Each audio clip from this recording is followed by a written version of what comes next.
పాత్రికేయులందరికీ నమస్కారం.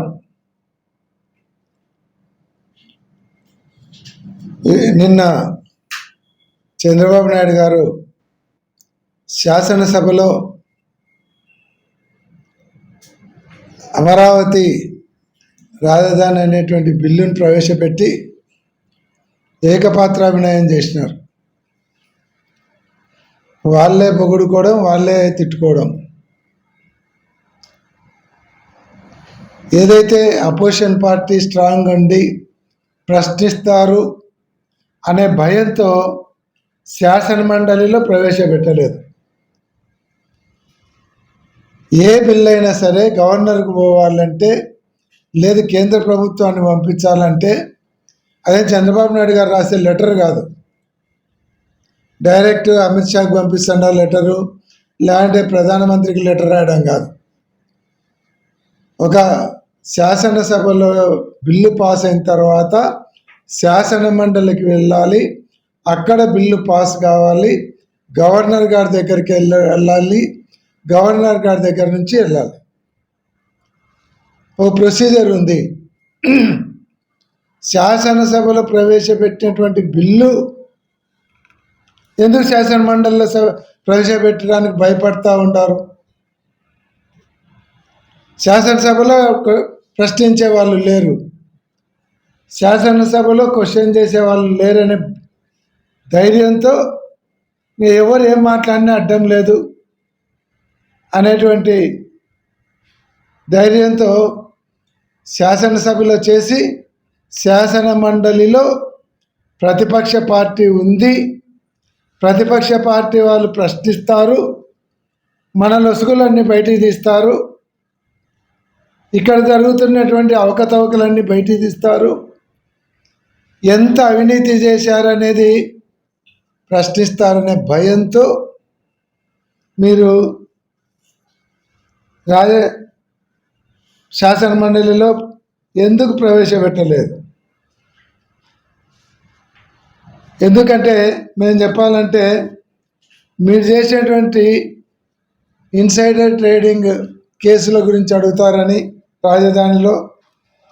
రాజధానిలో జరుగుతున్నటువంటి అవినీతిపై చర్చిస్తారని, అలాగే రాజధానిలో మళ్ళీ 50,000 ఎకరాలు సేకరించడానికి కావాల్సినటువంటి అవసరం ఏముందని అడుగుతారని, రైతులందరికీ ఇప్పటికి 35,000 ఎకరాలు ఇచ్చినటువంటి రైతులందరికీ ఎక్కడెక్కడ ప్లాట్లు ఇచ్చినారు, ఎంతమందికి ఇచ్చినారు అని ప్రశ్నిస్తారని, అలాగే ఎంతమంది రైతులకు చెరువులలో ప్లాట్లు ఇచ్చినారు, ఎంతమంది రైతులు రాజధానిలో పొలాలు ఇచ్చినటువంటి రైతులు ఎంతమంది ధర్నా చేస్తున్నారు, ఎందుకు ధర్నా చేస్తున్నారు, వాళ్ళకు జరుగుతున్నటువంటి అన్యాయం మీద ప్రశ్నిస్తారని, రైతులు వాళ్ళకు కౌలు డబ్బులు రాక, వాళ్లకు ప్లాట్లు ఎక్కడున్నాయో తెలియక 35,000 ఎకరాలు ఇప్పటి వరకు 7 సంవత్సరాలు అధికారంలో ఉండి కూడా ఏమి అభివృద్ధి చేయలేదని సిఆర్డీఏ చుట్టూ తిరుగుతూ ధర్నాలు చేస్తూ ఉన్నారు అనే విషయాన్ని ప్రశ్నిస్తారని, మళ్ళీ 50,000 ఎకరాలు పేద ప్రజలు కానీ, మధ్యతరగతి ప్రజలు కానీ, ఇలాంటి వాళ్ళందరూ వచ్చి నివసించడానికి యోగ్యమైనటువంటి అందుబాటులో ధరలు ఉండేటువంటి ప్లాట్లను ఎక్కడ మీరు ఏర్పాటు చేస్తున్నారని ప్రశ్నిస్తారని, ఇప్పటికీ అమరావతి మీద మీరు ఎంత అప్పు చేసినారు, ఎంత అప్పు చేయబోతున్నారు, ఆ చేసిన అప్పులు ఎంత దోచుకున్నారు, చేయబోయే అప్పులు ఎంత దోచుకుంటున్నారు అని ప్రశ్నిస్తారని, తర్వాత 5,500 కోట్ల రూపాయలు మొబిలైజేషన్ అడ్వాన్స్ ఇచ్చి, ఆ మొబిలైజేషన్ అడ్వాన్స్ను మీరు కమిషన్ రూపంలో తీసుకున్నటువంటి దాని గురించి ప్రశ్నిస్తారని, దాంట్లో 47,000 కోట్లు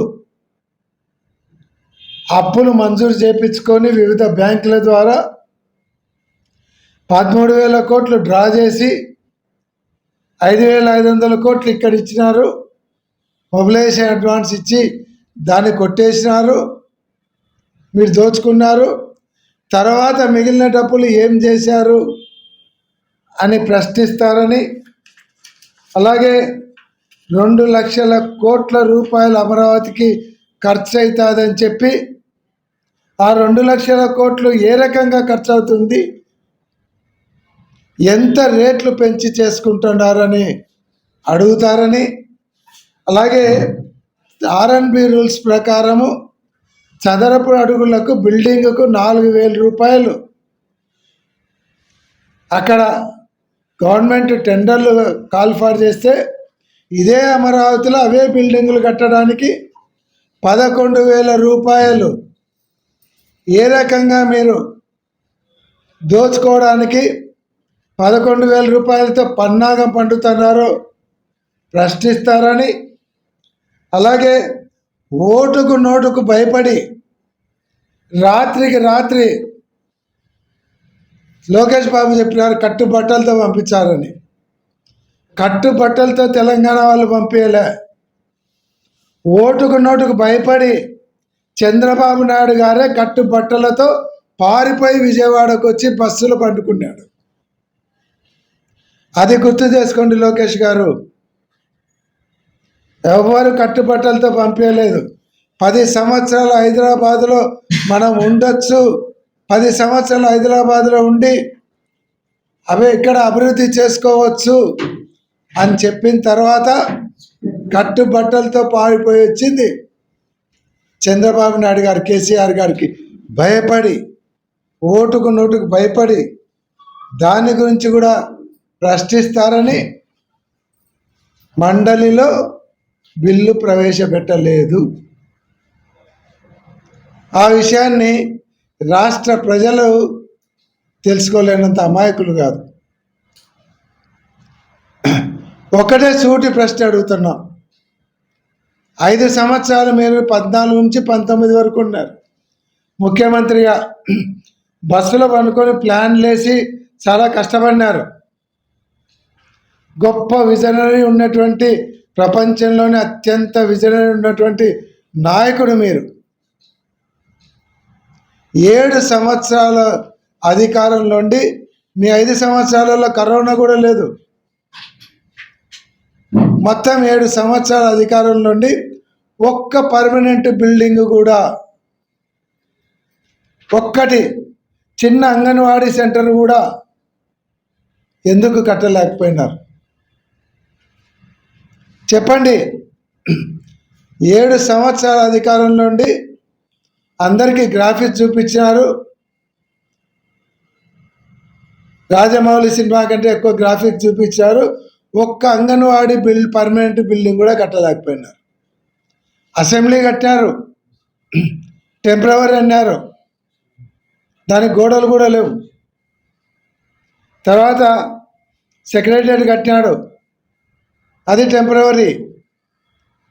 హైకోర్టు బిల్డింగ్ కట్టారు, టెంపరవరీ. 7